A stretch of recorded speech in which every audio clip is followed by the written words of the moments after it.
Hey everyone. Actually,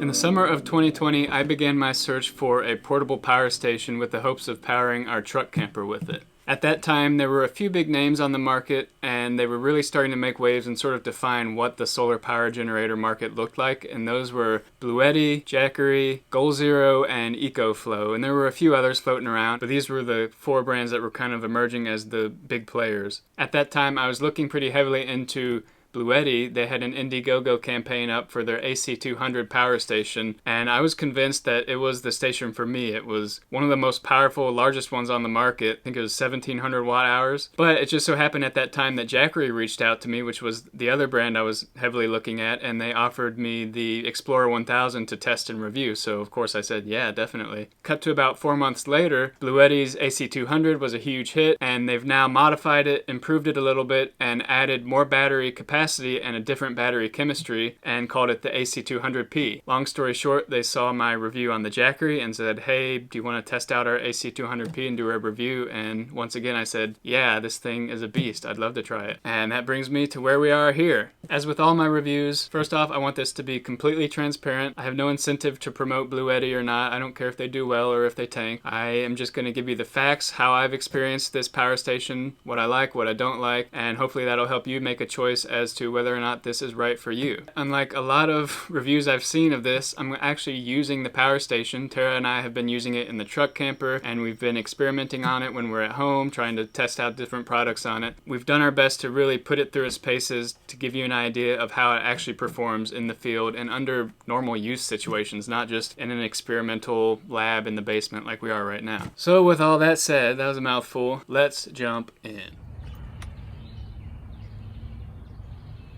My first impression and initial thoughts when I got this thing in, this thing is a beast. It's huge. I'll show you some shots comparing it to the Jackery Explorer 1000. It's massive, it's heavy, it's very powerful, and it can run just about anything you need on AC or DC. What's even cooler is it's built to last a long time, and I'll get into that later. Alright, I'm not one to put a lot of emphasis on stats because, you could have the most powerful power station in the world, but if it's not intuitive or easy to use, or if it doesn't give you the power how you need it, it doesn't really mean anything. But I do want you to know what kind of the base stats of this machine are, so let's go through them. Base stats. Alright, let's start with the battery in this thing. The battery is 2,000 watt hours, which is double the capacity of the Explorer 1000, which I was using previously, and it's a lot of power. And speaking of battery, it is what's known as a lithium iron phosphate battery, which is a little bit different chemistry from your traditional lithium ion batteries that you're probably familiar with and that most other power stations use. And I'll get into what that means later, but up front it means that this has a much longer lifespan.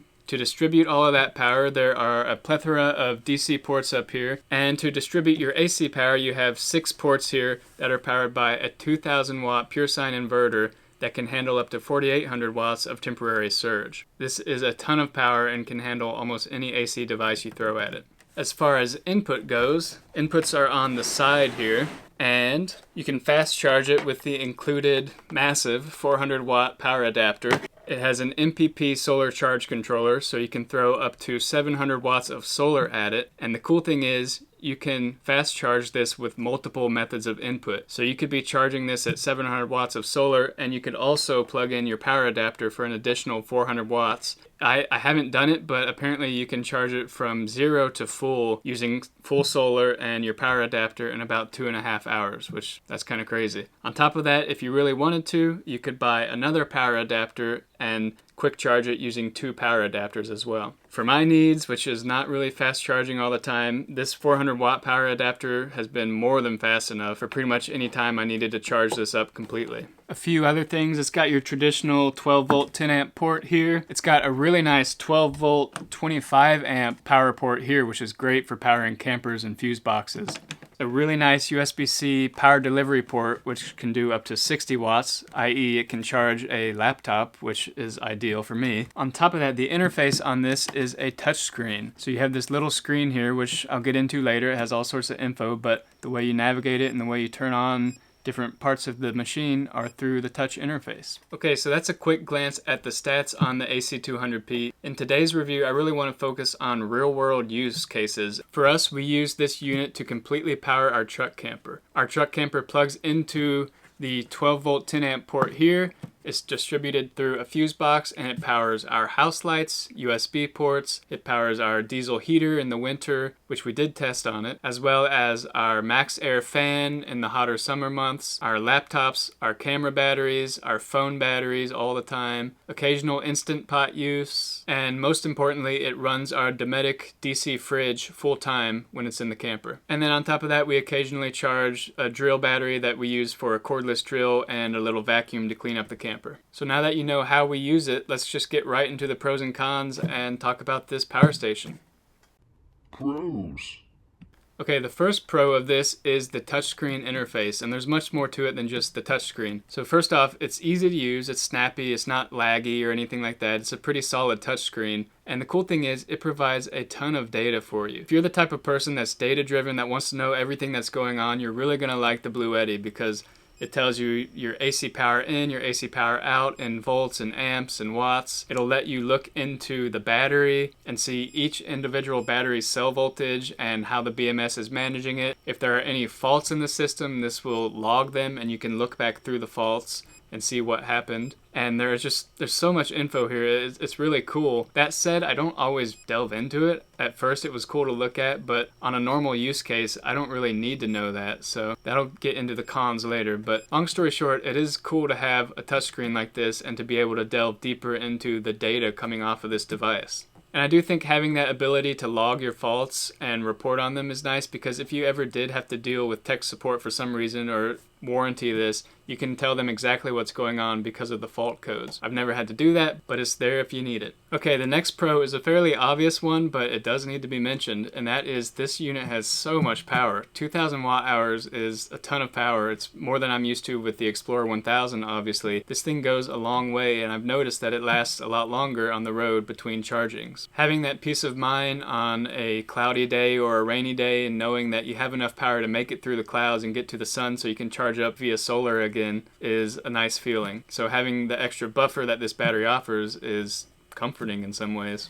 Now, although this does have 2,000 watt hours of capacity, you should know that you don't have full access to that due to the inefficiencies of running the AC inverter or the DC converter, and because of the built-in protections for the battery so you don't drain it all the way. You'll typically get around 17 to 1800 watt hours of actual usable battery. If you're heavy on the AC inverter, you'll get a little lower than that, and if you're just using DC, you may get a little higher than that. The next pro is that this thing charges unbelievably fast. It can handle more solar than I have to throw at it. Like I mentioned earlier, you can use the 400 watt power adapter and the solar at the same time, or 2 power adapters. It's nice to be able to charge that fast. For us, we've been using 3 of the Bluetti 120 watt solar panels, which I'll eventually do a review on. So that gives us a theoretical kind of 360 watts of power from the sun. And it's amazing how much faster this will charge. Even though it's a larger unit than the Explorer 1000, it seems to charge so fast because of that added solar input. Now, to be honest, I don't use the wall charger all that much. We're mostly running on the sun when we're on the road, but it is nice to have that fast charge ability, because if we're temporarily staying at a friend's house or if we happen to be somewhere where there's an outlet that we can access, being able to charge fast via AC power is a definite bonus. If you compare the intake ability of the Jackery to the Bluetti, this thing, I mean, it blows it away because it can take so much more power. Another quick little pro of this is the port selection. I think is pretty great. You have your standard USB, you have a powerful laptop USB-C. Obviously you have the 6 AC ports, which I've only ever used 2 at a time at most. Really, I mostly just use 1, but I guess it's nice to have that option for more home-based users. Overall, I think there's just a good diversity and selection and number of ports available. The next pro is the 2,000 watt inverter on this thing. It has yet to fail me. It's run anything I've wanted to run, and a few things I've thrown at it that are more powerful than I would ever run on the road. We were able to run an 1800 watt induction burner, which was far too much for the Jackery, but this thing handled it like a champ, and it was boiling water in 4 minutes. And although it was pulling the battery down pretty fast, it's impressive to see a little power station running an induction burner. And if you're in a camper van, some people have the induction burners in their camper van. I would say you could do it with this, but with the amount of battery capacity you have, you wouldn't want to cook full time on induction, just because That's using a lot of power. As you probably know, we do like to use an Instant Pot occasionally to make big batch meals in the camper, and of course the inverter on this handles it perfectly fine. One cool thing is on the Jackery, where we would use probably 20% of the battery, or sometimes more if it's cold, during an Instant Pot cook, this uses between 10 to 15 depending on how long the cook is. It can be more, but having that added battery capacity here means that you're not using nearly as much of your battery percentage doing an Instant Pot cook, which again is a little less stressful when you're worried about how much energy you have. So when I found out that the Bluetti had wireless charging ports on top, I honestly thought it was going to be kind of gimmicky and I wouldn't use them, and I was pretty sure they were going to make it into the cons column, but it turns out they're actually very convenient and they're nice to use in the camper, and I'm sure in many other situations they'll be nice to have. Now, wireless charging is a little less efficient than charging through a cord, but it's convenient, and when you're in the camper you don't have to find the right charge cord or anything like that, and it's just a nice flat spot to set down your phone. So at the end of the night you get in bed, you set your phone down and it's charging, and that's actually a really nice feature. As I've mentioned before, I would never buy a power station that doesn't support pass-through charging, so that's an obvious pro of the Bluetti. You can charge it and you can use it at the same time. I've found that this does that with no issue. If it's taken in solar or even the wall charger, it has no problem spitting out AC or DC as much as you need. As far as fit and finish goes, you can probably tell, but this is just a really nice, well-built product. The handles are chunky and beefy. They really help you lug it around because it's a little heavier. And just overall, the build quality is pretty top-notch. I don't know of anything I would change. The color is a little more subdued than the Jackery. It doesn't have the bright orange or anything like that. But that's actually pretty nice. It blends a little more smoothly into the camper or wherever you're putting it. Another big pro, and this one was sort of tapped into with my comment about the options for power, but I think the DC power output options on this are very nice to have. So you've got that 12 volt 25 amp, and that's going to make this a much more viable option for larger van builds or RVs or tiny homes or cabins in the woods or anything like that off grid. Having that ability to wire in a DC fuse box to 25 amps is pretty cool. That's not a feature that you find on a lot of power stations now. Okay, I have one more pro left on the list, and in my opinion it's the most important and most impactful, and it's one of the more unique features of the AC200P, and that is the lithium iron phosphate battery chemistry. Now, you're probably familiar with lithium ion batteries. They're in nearly everything now, like our phones and actually a lot of the power stations as well. And they're very energy dense batteries, but they do have downsides. And one cool thing about lithium iron phosphate is that it addresses some of those. So one of the first downsides of lithium ion is in high temperatures, they can get a bit unstable. So if you were to leave a lithium ion battery in a hot car, for instance, there's a chance that with that added thermal energy, it can have what's called thermal runaway. And that's where you start to see these batteries exploding, getting too hot, and just creating these little fires or things like that. And that's definitely an issue with lithium ion.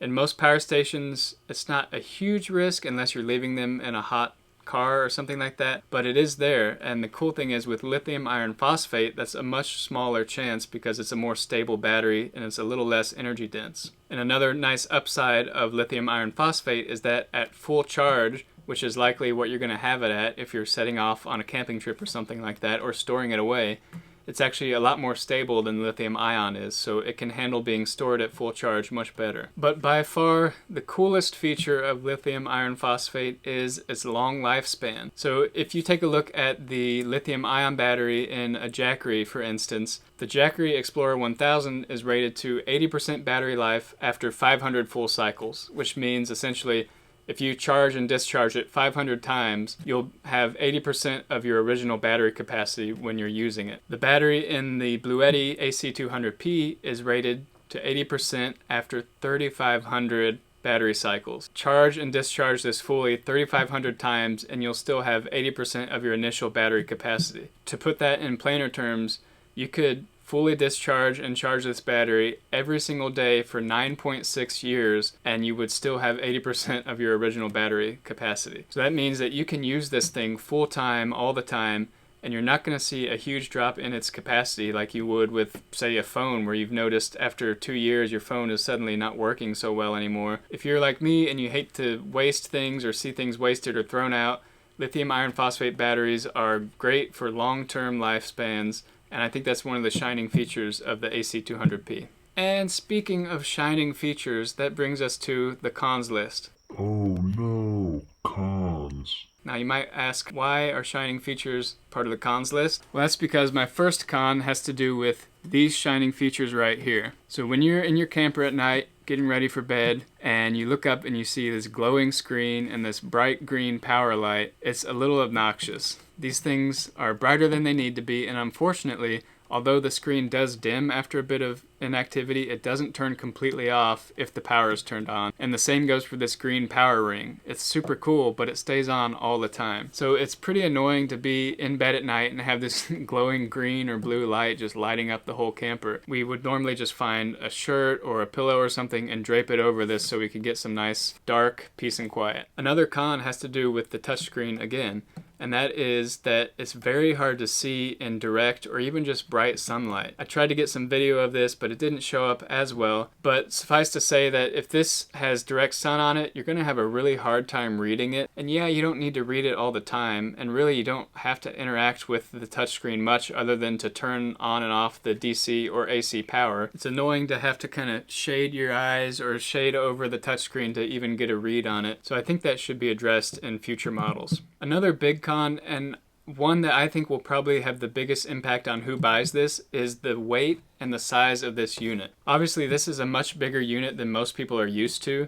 Its dimensions are larger, and its weight, which is 60 pounds, is a lot heavier than your standard lithium-ion power station. Now, if you're not moving it around a lot, if it lives inside your camper or inside your van or maybe in a small cabin, that's fine. But if you're lugging it around in and out of a space all the time, it can get pretty annoying. And I definitely found that that was a change of pace for us using this in the truck camper. With our Jackery, we often lug it outside to cook on the Instant Pot and take advantage of nice weather and better ventilation.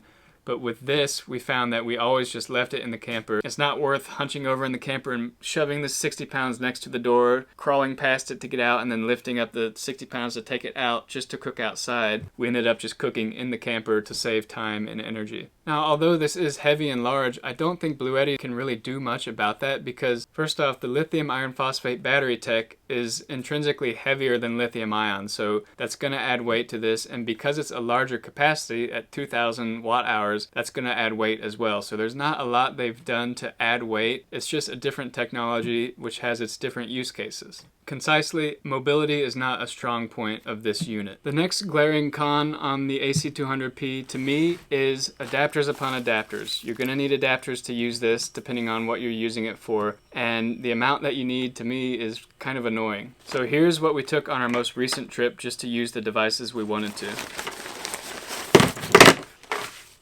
Now obviously all of these different devices have different types of inputs, and that's something I hope kind of shifts towards a universal in the future, like Anderson power pole connectors or something like that are just universal and easy to use. But for now, all of these different brands have their own proprietary connections or just use different types of connections for their inputs and outputs sometimes. For instance, if you want to plug into the 12 volt 25 amp port, you'll have to get a proprietary airline adapter which plugs into there, which is not a big deal, but over the past few months, I've found that I've spent probably upwards of $100 or $120 on different adapters just to get different panels and outputs working with the AC200P. A slight con, which carries over from my Jackery review, is that this is not expandable. So although it's a larger capacity battery, if I wanted to say add a separate battery and daisy chain it to it, or maybe buy another Bluetti and somehow connect them, that's not really an option, or it's not an option at all.